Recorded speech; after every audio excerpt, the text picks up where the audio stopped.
There are lots of different authentication tutorials out there, but sometimes it's hard to put them all together. So in this video, we're going to cover everything you need to know about React user authentication with Auth0, authentication, authorization, private routes, calling APIs, access tokens, ID tokens, everything you want to know.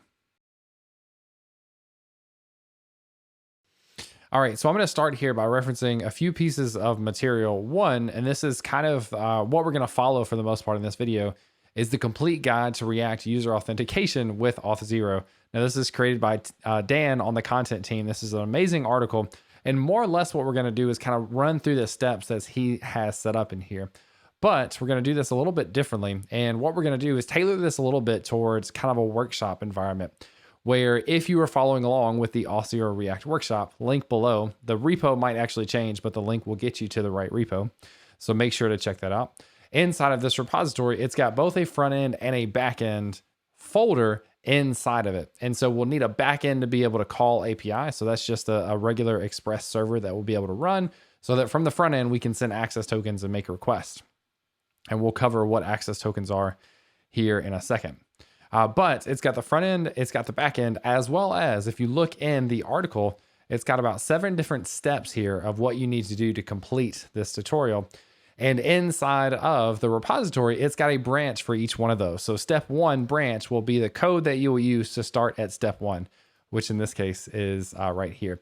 So the couple of examples in here that you will need to know, or a couple of transformations you will need to know, is inside of the blog post, it references 2 different repositories for all the work that you will do. But in this case, this is in the same repository, but in 2 different folders. Hope that makes sense. So let's go ahead and get started. The first thing that we would do here is actually grab the starter code. Now, again, inside of this blog post, it's going to reference a repository specifically for the front end. What we have, however, is one repository that has both of these things in it. So if I look into here, I've checked out this repository. Again, they're right here, link below in the description, this repository here. And then I've checked out the step 1 branch. So this will make sure that I'm ready to get started. And then I've got my front end and my back end folders ready to go. So that would be the first step. The second is to install the project dependencies. Now this is specifically talking about the front end in this case. So I'm going to CD into the front end, and I'm going to do an npm install. So for that React application, I'm going to install all of the dependencies.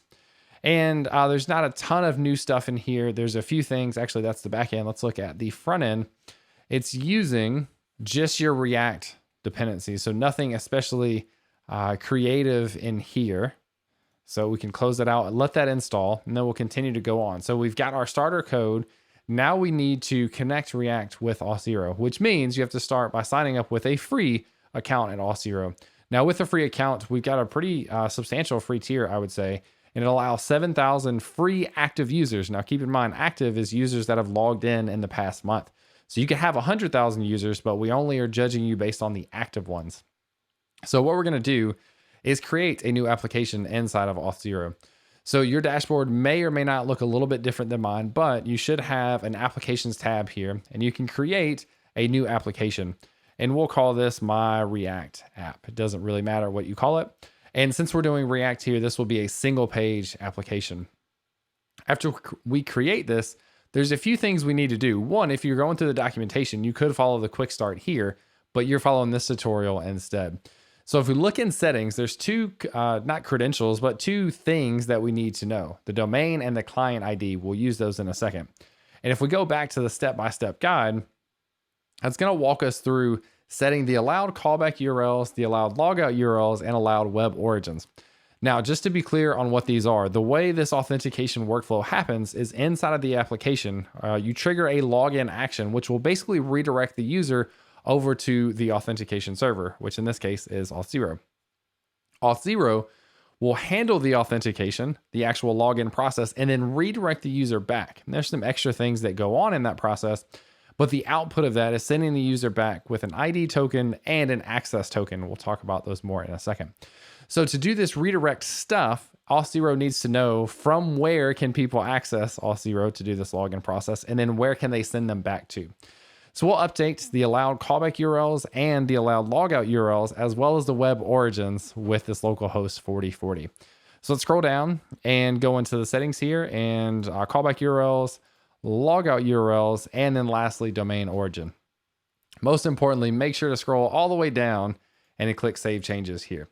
So those things are saved. Now the next step is we'll need to use this domain and client ID. And if we kind of scroll back through the documentation here, it references having an environment variable file inside of your front end where you can put these two different credentials. And in mine, I've already got one created. So inside of my front end, what you will do is create a .env here. And I'm actually going to get rid of a few of these extra ones and then get rid of these credentials so that I can start just from where you are. So you will need to create a .env file inside of that front end folder with two properties, React App Auth0 domain and React App Auth0 client ID. And again, looking back inside of your application, here is the domain. So I'm going to paste that one in. And then here is the ID. So we can paste that one in as well. So those are our two environment variables that we will need. Now, since these are prefixed with React App, we'll have access to those inside of the React code that we write. All right, so we've got those things set up and in place. The next step is to actually use the SDK, the React SDK.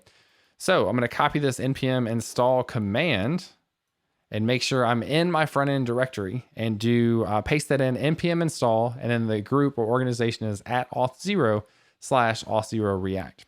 So that will install the package that we will use to then work with this application.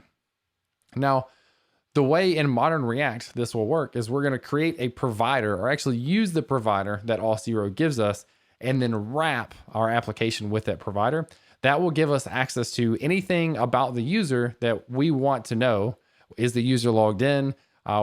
User information, the actual user data, whether or not we're loading the user, if the authentication process is finished. All those things will be accessible through this Auth0 provider using hooks inside of React. And this SDK takes care of most of that stuff for us. So the one thing we will do is we're actually going to create a new file here. So this is the Auth0 provider with history. So we're going to take the Auth0 provider that they give us and then just give it a little bit of extra information about the router inside of React. So this project is already set up to use React Router. So let's go into source, and then we want to create this inside of auth. So we'll create a folder in source called auth. And then just since this is kind of a long name here, I'm going to paste this name in. So this is the auth0 provider with history JS. So let's paste that in. And then the cool thing is from here too, this is basically just a copy and paste, and I'll paste this in and then show you what we have. So let's copy and paste this snippet and let's throw it in here. So we are using the Auth0 provider, again, from that Auth0 package. We are getting the domain and client ID from environment variables, those two credentials that we just used. And the main thing we care about is getting this history object from the use history hook from React Router DOM. Now this enables us to make sure that if we wanted to, we could redirect a user to a specific URL. We can access that history object and then push on things. So in this case, if there is a return to URL, it will send them there. Otherwise, it would just send them to the root of the application, and it's able to use that history object to do that. So the last thing is we configure the Auth0 provider with the domain, the client ID, redirect URI, which is basically the root of where this application is hosted. And then we have the on redirect callback function that's defined up here. So we have that in place. Now the next step, if we look down a bit further, is to make sure that we're actually using that Auth0 with provider, or Auth0 with history provider. And if you want to know more about that, there's a little more detail in here. But basically what I want to do, I'm going to take this entire snippet from the documentation there and go into the app.js, actually the index.js. And I'm going to just paste this in. Now, the only real thing that we changed is we made sure that the router is a parent of the Auth0 provider with history, and then inside of that is the app. That way, the Auth0 provider with history will have access to the router object because it's wrapped inside of it. And then everything inside of the app will additionally have access to the hooks that come along with Auth0. So we could go ahead and start this application. Let's do an npm start here. This will start it up. It's by default set up to run on port 4400. So usually you're used to seeing React at 3000. we just kind of are choosing a separate port here to make sure that you don't have any conflict. So this will start up at 44 or 4040. And it looks like I missed a line in this snippet above to make sure we export that Auth0 provider with history. So we were trying to import something that we didn't actually have access to yet. So let's give this a refresh. And now we should see that this actually comes together well. So we've got this application configured to work with Auth0, but we're not actually triggering any of that interaction. So what we need to do is actually come back to our documentation here. And now, since we have this set up, now we actually need to add login and logout buttons. And the good thing is this documentation is going to give us some snippets to go along with this. So I'm going to start by copying this login button here, and we're going to copy and paste some snippets, but we'll talk through what they're doing in this process. So inside of components, this is the login button JS file, and then we'll paste this in. So all we're really doing here is creating a button, and then it has an on-click handler that calls this login with redirect. Well, where does that thing come from? This comes from the use Auth0 hook. So you can see how powerful this hook is already, and you'll see more of this in a second. Where if we want to trigger a login process, we can import that function from this hook and then just call it, and we have access to it that way. All right, so there's our login button. Then we'll do something pretty similar here. We'll have a sign up button. So this is going to be a little bit different, very similar, but it's just going to have one property that's different. So let's add our sign up button in here, sign up, and let's paste in this snippet. So the only thing that's different here is it's calling login with redirect, but it comes with this screen hint here to show, hey, instead of logging in directly, take me directly to the sign up process. So that'll be our sign up button there. And the last button specifically that we'll want is the logout button.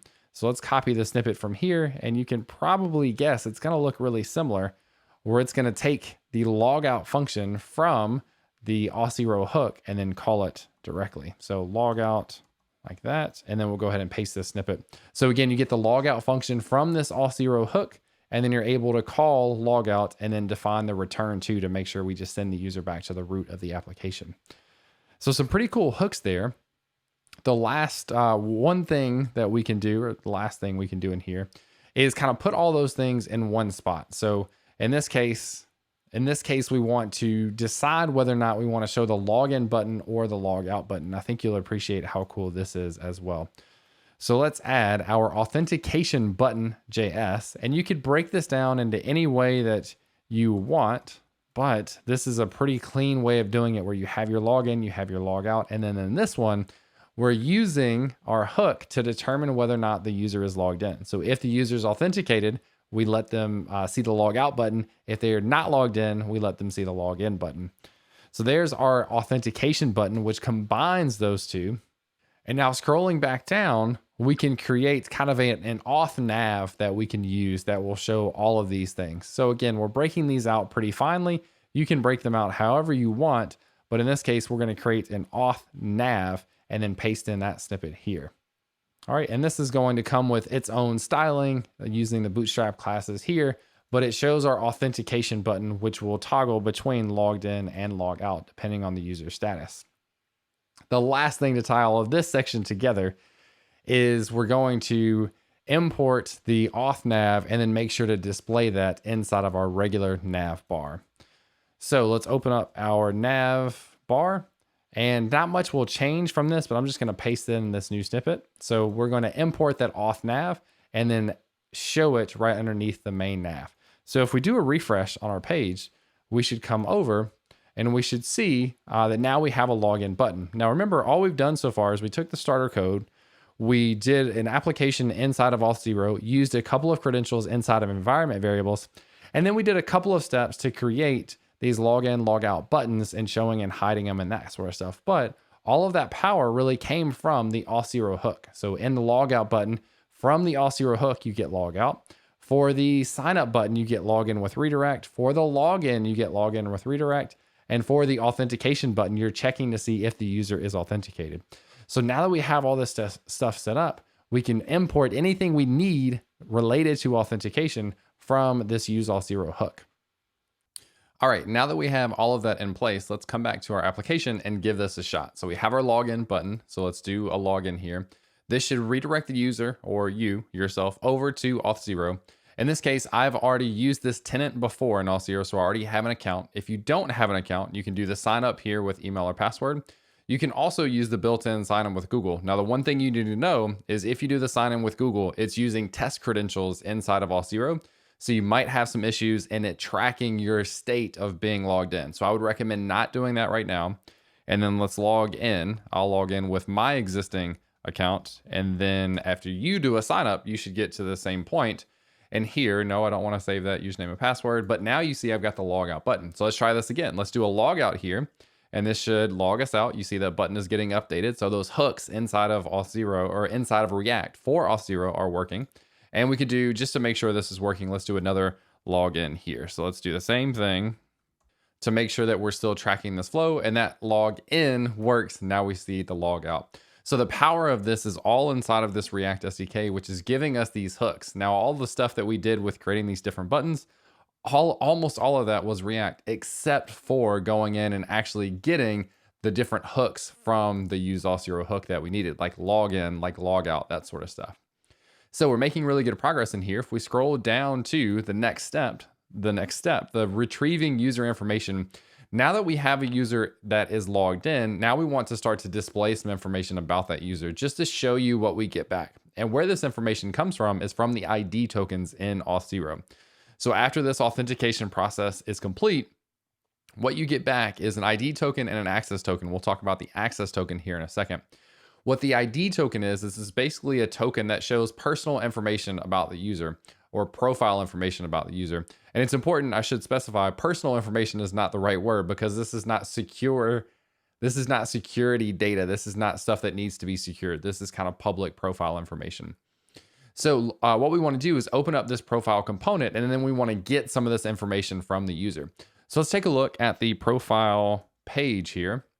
If we scroll up to the top, we're not actually importing anything yet. We're just kind of displaying some dummy text. So let's go and grab this snippet, and then I'll talk you through what is in here. So let's grab this and let's select everything in profile and then paste in the new code. So not a whole lot has changed here other than the fact that we're actually importing the use Auth0 hook. Again, we've seen this a couple of times. And then from that use Auth0 hook, one thing we haven't seen is it gives us a property called user. So ideally, in the next step, we'll make sure that no user can get to the profile page, the profile route, unless they are logged in. So then we can expect a user to actually have some information here. So you can see we get back a name property, a picture property, and an email property. And then we're just displaying that information. We're displaying the image, the picture inside of an image tag, the name, and then the email. And then the last thing we're doing is taking all the information, that user object, and then we're stringifying it so that we can display it on the screen so you can see all of that metadata. So with that in place, again, just using this one hook here to grab the user information and then displaying it appropriately, we scroll back over and we come to our application. And it looks like I'm missing the export again. So we got to be careful in copying those snippets. But when the export is there, now we can click over to the profile page and you see there's my email.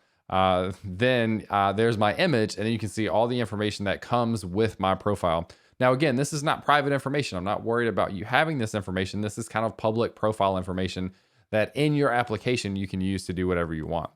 Now, the one thing that is pretty important here is this sub property. That's basically a unique identifier for a given user inside of Auth0. So if you're then associating user data in some sort of database that you run yourself, like if I am creating blog posts or something like that, this sub property is the unique ID for the user that would be useful for associating which records go with a given user. All right, so let's scroll over. I think that will do it for the profile page, just kind of walking you through what all is done there. Now, the next thing is, let me just show you what this looks like. If I go to log out here, and then I'll come back to the root of the application, even, well, I was going to say, even though the profile button is not there, but it actually is still there. So let's click on the profile button, and now you see it's throwing an error. And because it can't grab the name property of a user that's not actually there. So we grab this user property and then try to get the name property off of that, but there's no user. We're not logged in. So we want to prevent that. We want to prevent people from coming to this page unless they are logged in. And there's a couple of different ways you can do this. There is a higher order component inside of the Auth0 React package. And so you could use a higher order package or higher order component to export our profile component. But alternatively, what we really want to do is create our own component, a private route component that we can then use instead of a regular route component. So we'll scroll down a bit to see what this looks like. And now we get to the create a component to protect React router paths. So this is going to be the protected route JS file. So let's go into source, into auth, and then we'll have a protected route.js file. And then we'll go ahead and copy in this snippet here. So I'll copy this in and then we'll look at what it is doing. So it is grabbing the route component from React Router DOM. It's grabbing the with authentication required wrapper from Auth0, and then also the loading, a loading indicator that is inside of components and then index. So that thing is being imported here from the actual loading component there. So let's come back to our protected route. And basically what this is going to do is it's going to show our component, the component that you're trying to show if the user is logged in. In the meantime, while it's redirecting, it will show a loading state. So with this in place, this doesn't quite do exactly what we want because we created the protected route component, but we aren't actually using it yet. So let's open up our app.js file. And then now, instead of using this route component, we want to use our private route component. So I'm going to type in protected route, and I'm going to get a little bit of IntelliSense in here in VS Code of an auto import. So I'm importing that thing from that auth directory from where we just created. And then I'm going to say both of these things are actually going to be protected routes, our external API as well as our profile page. All right, so let us save this. And what we should see now, it actually happened before we could actually get there. So let's try to do this manually. Let's refresh on the profile page. This should show that loading indicator that you saw, then redirect us over to the login page in Auth0. This is a great way to be able to protect your routes to make sure that people can't get there unless they are actually logged in.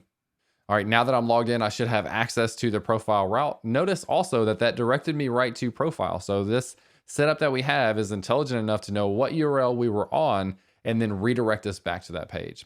So we should additionally have access to this external API page as well. These are both protected routes, but we are logged in, so we should be able to get access to them. All right, moving down to the very last section. This section is about calling an API.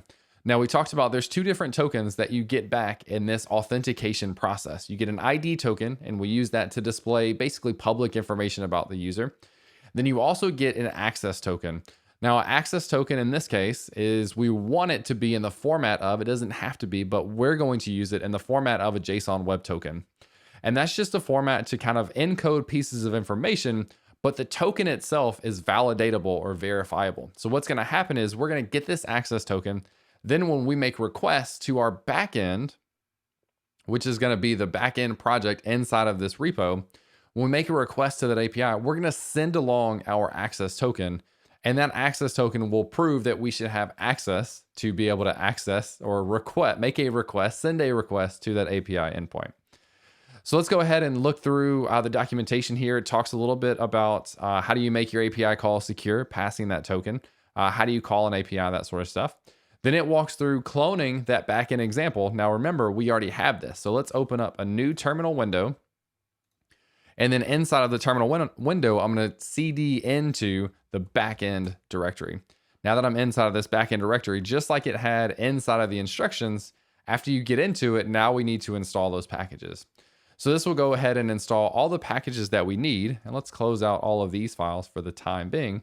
And let's look at our backend. So inside of our backend, we've got a few dependencies, cores for being able to test this stuff across different domains, .env package for using environment variables, Express for our server framework, Express JWT for helping us validate those JWTs, those access tokens as they come into requests, Helmet, and then JWKS RSA. So again, these JWKS RSA and then Express JWT are two packages that are going to help us do this authentication process, or really authorization, since we're verifying access. And if we look inside of, we're not going to change any of the code in here, but inside of our index.js, you can see we create a new Express app. We get access to a couple of things in here. We get the router, and then we use these different routes. But But I want to show you how we're checking to make sure users have the access or can only get access to the things that they should. And this is inside of the messages router file. So this messages router file defines our different routes for messages. So public message, protected message. One doesn't require any access token to be sent. The other, the protected one, does. And so this check WT function here is a middleware function that will check the incoming JWT, that access token, and make sure that that it is a valid JWT. Now this thing comes from the Auth0 check JWT. And if we look in here, we see that we're basically just configuring two things. One is the JWT object from Express JWT. The other is for the secret property, we're then configuring the JWKS RSA. Now you probably don't need to or want to know all of the details about this, but what JWKS stands for is the JSON Web Key Set. And what this is, any authorization server that implements Auth0 and OpenID Connect will expose a URL here. And you can see it looks like /.wellknown/jwks.json. And what that will do is it will show what the public keys are that can be used to verify the JWTs that were generated with a secret key. And that's how this RSA stuff works, is with this public private key combination. So we're just configuring this to say, hey, this is where you can actually go and get the key that we'll use. And then we use our audience as well as the domain to go ahead and configure this stuff all together. And then we export it. And then that's what we're using as our middleware inside of the one particular endpoint that we want to protect, which is this protected message endpoint. All right, so let's continue to scroll down. The one thing we'll need to do inside of Auth0 is to add an API in Auth0. So we have a front-end application, our React app. We have that configured. Now we want to create an API inside of Auth0 to say, hey, this is something that we're going to send access tokens to. And there's lots of benefits that come with that. You can do permissions and roles and all sorts of stuff, but let's just start by creating this inside of the dashboard. So inside of this dashboard, going over to APIs, let's call this React Workshop API. And then we have a specific identifier in the documentation here that we can include. So express.sample. And an identifier here is not a real URL. It's kind of an arbitrary one, but it's a way for us to define who we're sending access tokens to, and then for that server to then verify that an access token that it receives was meant for them. So that's the identifier that we're going to use in this case. So we'll create this API with that thing in place. Let's continue to scroll down. And now we'll need to set up our environment variables inside of Express. So let's come back over to our source code. Now let's continue to look inside of the backend project. And there is a .env.example that's already checked in here. So what you can do is you can copy and you can paste that, and then you can rename this file to just .env. So there that is. So we're going to start with two things. Two properties are already filled in. 6060 is the port that this server is going to run on by default. 4040 is the port that the front end is running on by default. And then we have our Auth0 audience and domain. Now, if we scroll down, they will show us that the audience is basically the identifier of the API that we just created. So back in Auth0, inside of settings, here is what we just typed in our identifier. Now we can just take that and copy it as our audience. And if you think about it this way, we're sending access tokens to an API. So when we send that token, we have to specify who the audience is. So since we're sending to the API that we just created, the audience is going to be the identifier of that API. And then we'll also have the Auth0 domain. So we can actually grab this from the .env from our front end and then copy and paste. Assuming you stayed in the same tenant, you will have the same domain here. So I can copy that in just as well. All right, with those couple of things in place, we can now go ahead and actually start the server. So let's make sure that we're in our backend directory and then run an npm run start. Now this should start up that Express server and it's up and running. And what we'll need to do is also open up the front end and then be able to start that as well. But we'll need to make a couple of changes there. So let's go ahead and get into this where we'll cd into that front end directory. And now if we scroll down, we need to update our configuration inside of our front end just a tad to now add an audience to the configuration. So let's open up the .env for the front end now, and there's two more properties we need to add. We can copy these from these examples in here. We need to add the audience and then the app server URL. So if we look at this audience here, this is who we're sending the token to. So this is the ID identifier of that API that we created inside of Auth0. And then lastly, the server URL is the URL for the server, the backend server that we just kind of worked through configuring. So we'll save this. If you still have your front end running, you'll need to make sure that you stop your front end, because this audience property is going to make a big difference here. But for that thing to take place, we need to actually update our configuration of our object. So what we'll do is we'll grab that audience property and then we'll use it inside of the configuration for the provider. So let me copy this little bit here, and we'll open up our Auth0 provider with history. And so we'll paste in the audience here. So we're getting the domain, the client ID, and the audience. So we've got those three things. And then we're going to actually use that audience. So we'll pass in this property to the Auth0 provider. Now this has a big implication in this source code, because now that we're specifying an audience, Auth0 will now send the access token. You didn't know this before, but it wasn't in the format of a JWT. Now it's going to send this access token as a JWT, and we'll see that here in a second. So we can save all of that stuff. If we scroll down, you have a little bit more explanation in here of how all of these configurations and workflows work, and that's great. But let's go and update the external API file. So there's a decent amount of code in here. I'm just going to copy this, and then I'll explain as usual what we're actually doing with this code. So let's copy this, and then let's paste it into the external API file, and let's just paste all of that in. Now, if you remember, on that external API page, there's two buttons that you can click. One is for a public request to the backend, and another is with a protected request. So if you look in here, we're tracking a message that we want to keep track of. We have our server URL, which comes from that environment variable, which tells us where we're going to send this request. And if you look down, there's a call API function, which makes a request to that server URL /API/messages/public message. And this is a regular fetch request. We're not attaching any tokens to this thing because this is a public request. It should work regardless. But if you notice, we also imported the get access token silently function from the use Auth0 hook. What this thing will do is allow us to actually grab the access token that came back in the authentication workflow and then use it. And the way we use this, and this is a pretty common thing, if you're sending access tokens as bearer tokens, what you do is you grab that token in here. So we call get access token silently. And then inside of the API request, now to the protected message endpoint, we include an authorization header, and then we have the properties bearer space token. So this is the way that we're going to pass our access tokens, is inside of this authorization header. And again, bearer and then space and then the actual token. And then the rest of this is just kind of the same stuff that we had, where we display those buttons, and then we're able to display a message that comes from the back end and then display that on the front end. So in this case, with that running now, we can do an npm run start on the front end. So we've done that before.